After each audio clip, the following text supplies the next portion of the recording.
আগামী 7 ফেব্রুয়ারি ভারত ও শ্রীলঙ্কায় শুরু হতে যাচ্ছে টি-20 বিশ্বকাপ। আসন্ন টি-20 বিশ্বকাপে বাংলাদেশকে বাদ দিয়ে স্কটল্যান্ডকে অন্তর্ভুক্ত করেছে international cricket council ICC. Bharat থেকে শ্রীলঙ্কায় ম্যাচ সরানোর অনুরোধ আইসিসি প্রত্যাখ্যান করার পর নিরাপত্তাজনিত উদ্বেগ দেখিয়ে বিশ্বকাপ থেকে সরে দাঁড়ায় বাংলাদেশ। টুর্নামেন্টে অংশগ্রহণকারী নয় এমন দলগুলোর মধ্যে র্যাঙ্কিংয়ে সবার উপরে থাকায় স্কটল্যান্ডকে সেই সুযোগ দেওয়া হয়। আর বিশ্বকাপের সুযোগ পেয়েই মহাঝামেলায় স্কটল্যান্ড। শেষ মুহূর্তে টি-20 বিশ্বকাপে জায়গা পেয়ে নানা জটিলতায় পড়েছে স্কটিশরা।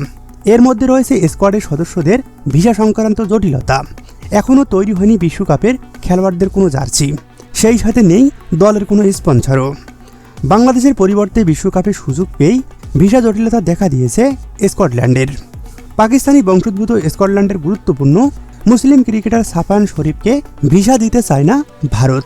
দলের এমন একজন গুরুত্বপূর্ণ প্লেয়ারকে বাদ দিয়ে বিশ্বকাপে জিতে চায় না স্কটল্যান্ড ক্রিকেট বোর্ড। এসব বিষয় জানিয়ে আইসিসিকে আবারও চিঠি দিয়েছে স্কটল্যান্ডের ক্রিকেট বোর্ড। শেষ পর্যন্ত ওই ক্রিকেটারকে ভিসা দেওয়া হবে কিনা তা এখনও নিশ্চিত নয়। আর নিশ্চিত হলেই তবেই বিশ্বকাপ খেলতে যাবে স্কটল্যান্ড।